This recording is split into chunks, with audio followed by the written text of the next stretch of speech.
in just 4 weeks' time, we finally get Daniel Dubois versus Joe Joyce. Now, this is probably the most intriguing fights of the year, actually.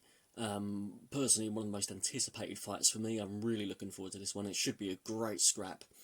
And I think this one will answer a lot of questions, because there is a lot of questions going into this. The first being, it really should show, are either man actually any good? And by that I mean, we know that they're solid British level fighters. I mean, I think Daniel Dubois is the British champion. I believe Joe Joyce is the European champion. I think he's the European champion.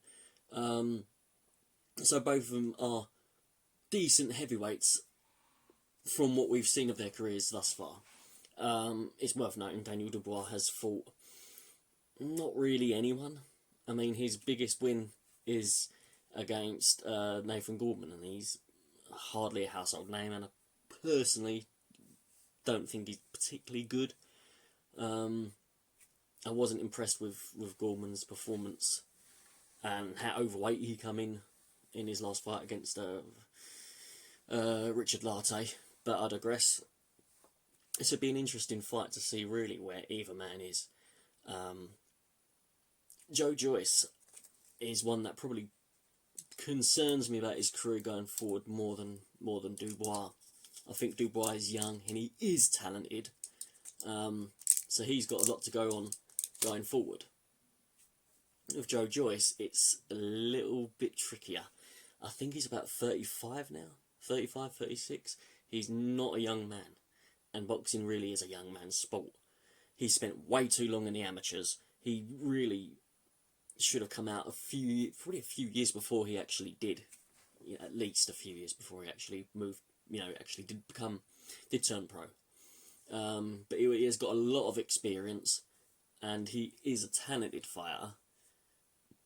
Excuse me, I just think he may have turned pro just a bit too late. Another thing that's striking with Joe Joyce is how slow he punches. I mean, his footwork is actually pretty good. I don't think many people pick up on just how quick his feet are.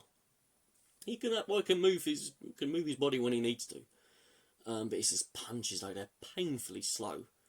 And Daniel Dubois is very explosive, although he's fought very limited opposition, very limited. We do know he's very explosive and he's very powerful, and he can move himself. But Joe Joyce has got, I think, if Joe Joyce loses, I think it will do more harm to Joe Joyce than it will to Daniel Dubois, because Daniel Dubois has got years to learn, years to grow, years to develop, whereas Joe Joyce hasn't. Joe Joyce actually is fighting Father Time. That's really his biggest challenge in his career, is fighting Father Time. And as we know, when you're getting older in years, your skills do start to diminish. I mean, the only thing that doesn't really go is your punching power, and he can bang a bit, yeah. That said, his power, his hand speed though is painfully slow. I mean, half the punches you could probably see coming from a mile off. I mean, it's still different when you're in the ring, obviously, but when you watch it on telly, it's just very hard to gauge really if he's going to go anywhere much further than where he is at this present time. Whereas Daniel Dubois, although he's fought for the most part binmen, let's face it, he hasn't fought particularly great fighters. I know they tried to make a whole thing of Richard Lartey, and for God's sakes, Richard Lartey caught Daniel one or two half decent punches, and it was 90% of his punches were missing, but they were trying to make him out as, he's really good, when Nathan Gorman fights him, it's like, come off it, stop trying to sell me that. Richard Lartey's terrible. But yeah, I mean, Daniel Dubois' best win would probably be Gorman. It's not really much to go off of. I mean, you could say, Joe Joyce has obviously fought better opposition so far. He fought Bryant Jennings. Bryant Jennings is a bit past it, but he's still a good fighter. He fought Berman Staverman as well. and Stavern's a bit. It was half D. He was no. To be fair to Stavern, he was pretty good actually back in the day. But he's no, he's not any good either. So yeah, I mean, for this sort of fight, really. And here's another thing: they're making a big thing out. Look, especially Frank Warren, he's making a big thing. Look, we're giving it to the fans. This is no longer pay-per-view. It's for the fans. You know, doing the whole Bricktop routine. This fight shouldn't have ever been pay-per-view anyway. Originally, it was announced back earlier in the year for April. I think the fight was going to take place. It was like, yeah, it's going to be on pay-per-view. It shouldn't be on pay-per-view regardless. I'm not being funny. Both of them are talented, good heavyweights, and it is a great fight. Can I just, reiterate? But it's not a pay-per-view worthy fight. No one knows who these... Outside of hardcore boxing fans, no one knows who these people are. It's just a simple fact. No one knows who they are. It will be, obviously, there will be a lot of eyes on this. But I don't think... But particularly with it being on terrestrial, I say free TV, you've got to get a BT subscription, but it's not behind, yet another paywall. So I do think it'll do some good numbers, but it should never have been in pay-per-view regardless. Some people would bring up, AJ fought Dillian White on pay-per-view. They were at the same level. That should never have been pay-per-view. Well, there's a difference. One, there was genuine bad blood between the two. And by the way, can I just say, that fight should never have been on pay-per-view either, because that was a fucking disgrace. Can I just say that? But there is a difference in levels. AJ was, Olympic gold medalist. Say what you want about him, he was an Olympic gold medalist. Dillian White was being the one person who beat, one of the one people who beat him in the amateur game. So there was a lot more, and there was genuine dislike. AJ and Dillian White will never break bread together. They don't like each other. I think they respect each other, but there's no... neither of man can be in the same room as each other. And they'll just want to dig each other out. There's genuine dislike. There is no genuine dislike between Joe Joyce and Daniel Dubois. I've seen their little push and shove they had. And the little, trash talk they've tried doing. And to be honest with you, it comes off as cringe.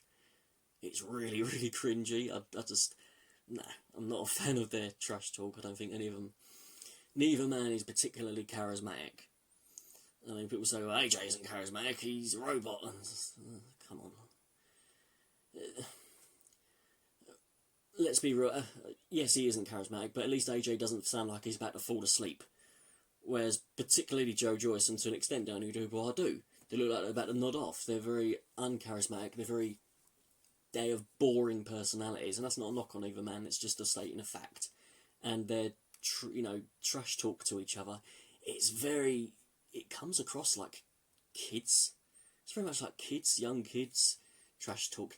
No, I'm better than you. No, I'm better than you. It's very much like that. It's particularly with Joe Joyce. I kind of worry about Joe Joyce, actually. I sometimes wonder if he's a little bit punch drunk, because he spent a long time in the amateurs. Way too long. So I do worry a little bit whether he might be slightly punch drunk. Or maybe that's just his personality, I don't know. I've never met the man. But it is a very good fight. It is a very good fight, and it's one I'm really looking forward to. If I was to give a prediction, I would say Daniel Dubois probably stops Joe Joyce late rounds, maybe 8 to 10. I'd say. If Joe Joyce was to beat Dubois, would it, it wouldn't do that much harm to Dubois, because he's got so many years to, develop and learn his skills and get back on the track. Whereas Joe Joyce, he has been fast-tracked so far in his career, and he's needed to be fast-tracked because he's not a young man. He's up there in years, and he's still only had not many fights. How many has he had? 14, 15, something like that? I'll have to check his box rack. Anyway, so it would do more harm to Joyce's career than it would to Daniel's. But I know Joyce is very, very confident. He feels he's got enough to win. He knows it's going to be a hard fight. He's admitted it, but he feels he's got the tools to do the job. I just think the youth will beat experience in this, and sometimes that happens, sometimes it doesn't. Sometimes experience will always beat youth depending on what sort of fighter you are. But for this one, it's a simple case of youth beats experience. Anyway, that's just my thoughts on it. Drop the drop your comments in below and I'll give them a read, and hit like and subscribe, and I'll speak to you soon.